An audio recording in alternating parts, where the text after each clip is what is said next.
Ratusan warga demo kepala desa di Pemalang. Tabung gas meledak di Depok, 4 warga luka bakar.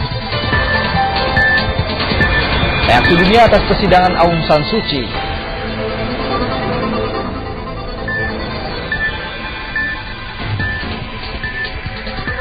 Ya, selamat malam saudara, menemani Anda beristirahat. Tim redaksi Liputan 6 Malam kembali hadir dengan rangkuman peristiwa aktual yang terjadi sepanjang hari ini. Bersama saya Joy Astro, inilah Liputan 6 Malam selengkapnya.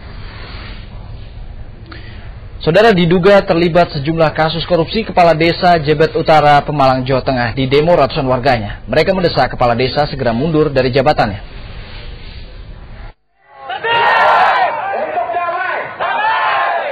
Sekitar 700 warga mengepung kantor Kepala Desa Jebet Utara, Kecamatan Taman, Pemalang.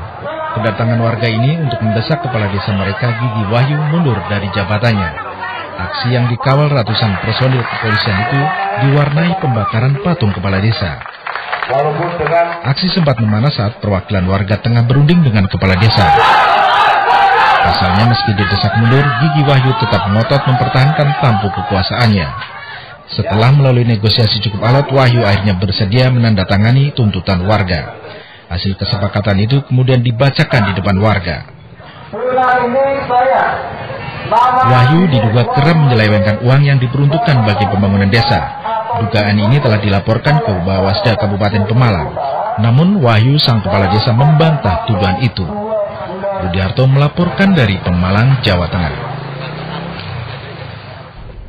Ratusan buruh dari Cimahi dan Kabupaten Bandung, Jawa Barat kembali turun ke jalan. Mereka menolak rencana penggunaan dana jam sostek untuk program kerja Pemprov Jawa Barat.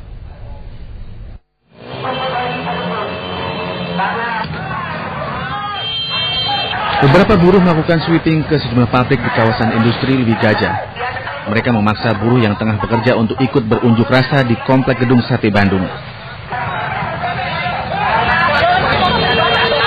Ada pabrik yang sudah menyiapkan perwakilan buruhnya untuk ikut berunjuk rasa. Tapi ada juga yang tidak menyiapkan wakil.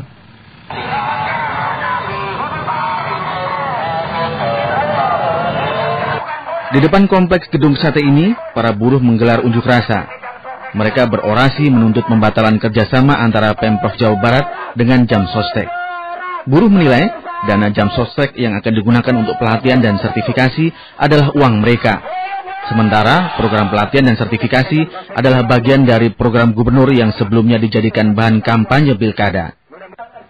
Sehari sebelumnya, para buruh juga sudah berunjuk rasa di kantor jam sostek cabang Cimahi. Demikian Patria Hidayat melaporkan dari Bandung, Jawa Barat. Saudara, Koalisi Penyelamat Pemberantasan Korupsi yang merupakan gabungan LSM penggiat anti korupsi diantaranya ICW dan LBH menggelar unjuk rasa keprihatinan di depan gedung KPK dan Pengadilan Tipikor yang terancam keberadaannya jika RUU Tipikor tidak juga rampung oleh Pansus Tipikor DPR pada tahun ini. Aksi demo keprihatinan ini digelar para penggiat anti korupsi yang tergabung dalam Koalisi Penyelamat Pemberantasan Korupsi karena mereka khawatir RUU Tipikor yang menjadi payung hukum KPK dan Pengadilan Tipikor tidak akan rampung dikerjakan DPR. Akibatnya gerakan pemberantasan korupsi menjadi terancam. Inilah menjadi alasan pengunjuk rasa mengadakan tabur bunga sebagai rasa keprihatinan terhadap kinerja DPR yang mungkin saja akan mengakibatkan mandeknya pemberantasan korupsi.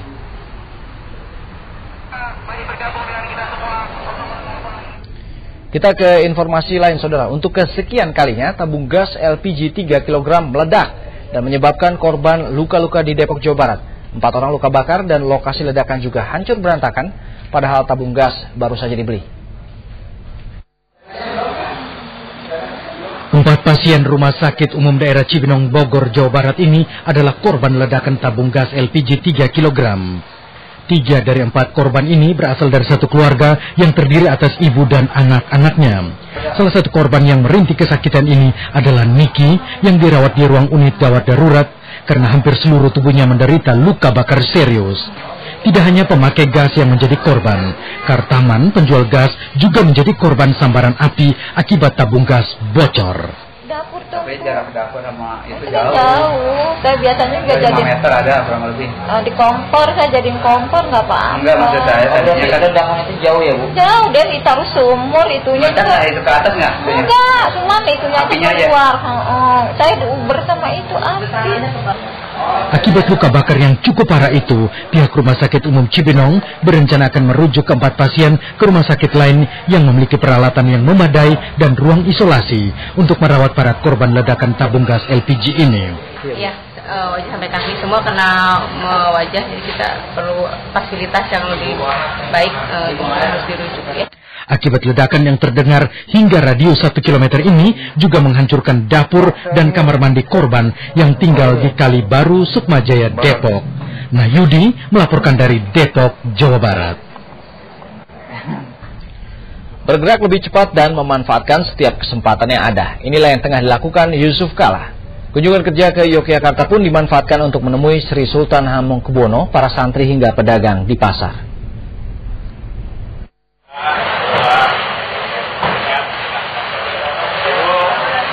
Satu hari di Yogyakarta benar-benar dimanfaatkan pasangan Yusuf Kala Wiranto. Pagi hari mereka langsung bertemu dengan Hamengkubuwono X. Setelah Hamengkubuwono menyatakan batal sebagai calon presiden, tampaknya Hamengkubuwono menyiratkan dukungan pada JK Wiranto. Kita pertimbangkanlah. Tapi tadi seperti apa yang dikatakan Pak Yusuf, tapi tadi saya mengatakan bahwa sebetulnya Jogja Ujung Pandang ini sudah punya sejarah panjang. Berdiri saja bersama bertiga itu sudah dukungan moral. Tidak banyak membuang waktu, usai pertemuan dengan Sultan, masih dengan menggunakan mobil wakil presiden, Yusuf Kala mengunjungi masyarakat di pasar tradisional Beringharjo. Warga pasar pun antusias menyambutnya. Aduh, gitu ya. Tapi ini pasarnya lucu sekali. Jadi kita mesti terima kasih sama Pak Wali Kota. Sebelum meninggalkan pasar, JK sempat membeli sebuah blangkon atau penutup kepala khas Yogyakarta. Kunjungan berikutnya adalah ke pesantren Darussalam Watucongo, Muntilan. Di pondok ini, Yusuf Kala minta doa restu kepada Kiai Haji Ahmad Abdul Haq Dahlar sebagai pimpinan pondok pesantren Darussalam. Bagi sebagian orang yang hadir, kunjungan JK dan Wiranto terkesan seperti kampanye. Tetapi hal ini ditolak oleh anggota rombongan Yusuf Kala. Enggak kunjungan kerja wakil presiden, kunjungan resmi. Jadi sebagai anggota rombongan resmi. Bukan dalam rangka yang lain-lain. Itulah politisi, harus pintar menempatkan diri. Hingga kita pun terkadang dibuat bertanya, benarkah JK sedang melaksanakan tugas negara atau justru sedang menjaring massa? Yon Daryono, Bagus Pradana, dan Ferry Aditri melaporkan dari Yogyakarta dan Magelang, Jawa Tengah. Politik adalah kepentingan. Pernyataan ini tampaknya terbukti kembali dengan manuver para politisi yang menjelang kampanye pemilu presiden ini. Sejumlah politisi partai menyeberang koalisi partai lain. Inilah yang terjadi pada politisi Partai Amanat Nasional, mengaku kecewa pada partainya yang memilih berkoalisi dengan kubu SBY Budiono. Inilah pasangan yang insya Allah akan mengukir sejarah dan masa depan Indonesia. Pada pembacaan deklarasi pasangan SBY Budiono, Gubernur Sumatera Barat Gamawan Fauzi dengan gagah membacakan deklarasi. Tetapi langkah Gamawan ini memunculkan tanya, karena partai pengusungnya ke kursi gubernur adalah PDIP, yang justru adalah lawan politik Partai Demokrat. Saya kan juga tidak pernah dibawa oleh PDIP untuk menyampaikan deklarasi. Karena itu apa yang akan saya bantu PDIP? Saya melaksanakan ini, saya diminta oleh Pak SBY. Kubu PD Perjuangan mempersilahkan rakyat menilai manuver para politisi itu.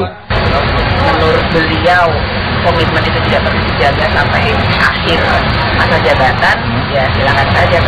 Manuver lain dilakukan oleh politisi dari PAN, Derajat Wibowo, yang menjadi tim sukses JK Wiranto. Padahal PAN adalah mitra koalisi Demokrat yang mengusung SBY Budiono. Saya wakil presiden, kunjungan resmi, jadi sebagai anggota rombongan resmi, bukan dalam rangka yang lain-lain. Langkah politisi PAN yang menyeberang ke koalisi partai lain tampaknya mendapatkan tantangan dan ancaman pengenaan sanksi dari partai. Kalau untuk pengurus partai tentu ya, tetapi kalau simpatisan, kita kan nggak tahu persis. Karena berdasarkan survei misalnya pendukung partai A, kan ada yang milih juga yang lain dong. Nah itu kita nggak tahu. Tapi kalau pengurus partai terang benderang tentu ada aturan-aturan partai.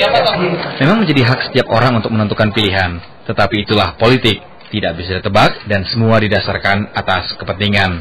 Tim Liputan SCTV melaporkan dari Jakarta. Tim KPK yang melakukan verifikasi jumlah harta kekayaan Presiden SBY menemukan adanya kenaikan harta SBY sebesar 15 hingga 20% dari laporan kekayaan tahun 2007. Kenaikan itu diperkirakan karena kenaikan nilai aset yang dimiliki SBY. Kenaikan harta juga dicatat oleh Capres Megawati Soekarnoputri yang diperkirakan bertambah 60 miliar rupiah. Petugas KPK yang melakukan klarifikasi terhadap jumlah perolehan harta kekayaan Capres Megawati Soekarnoputri menyimpulkan harta Megawati bertambah 60 miliar rupiah dengan 2 rumah yang didirikan di Tuku Umar. Sedangkan jumlah kendaraan diinventarisir ada 33 buah. Untuk SPBU masih diklarifikasi KPK. Kenaikan harta kekayaan juga diperkirakan terjadi pada kekayaan Susilo Bambang Yudhoyono. Dalam klarifikasi yang berlangsung hingga petang tadi di kediaman SBY di Cikias, Bogor, tim KPK menemukan adanya kenaikan jumlah harta SBY sebesar 15 hingga 20% dari laporan tahun 2007. Ada perubahan berkisar antara 15 sampai 20%. Pak, sebenarnya ada penambahan berkisar antara 15 sampai 20%. Cuma untuk angka tetapnya kita tunggu dulu beberapa jam karena mesti berita acara mesti ditandatangani oleh Pak SBY. Di banyak tempat. Ya penambahan kan bisa karena nilainya memang naik kan. Katakanlah kalau tanah kan tanah bisa naik. Gitu. Oh, tanah nilai. Ya, misalnya atau perhiasan bisa naik. Ya. Dan berikut adalah jumlah kekayaan para capres-cawapres yang dilansir oleh KPK. Daftar kekayaan ini merupakan posisi terakhir sebelum tahun 2009. Di antara 3 capres, Yusuf Kala menempati tempat teratas perolehan kekayaan dan jumlah kekayaan calon wakil presiden tertinggi adalah Wiranto. Tetapi kemarin dalam laporan kekayaan Prabowo ke KPK, tercatat jumlah kekayaan Prabowo Subianto lebih dari 1 triliun rupiah. Tim Liputan SCTV melaporkan dari Jakarta.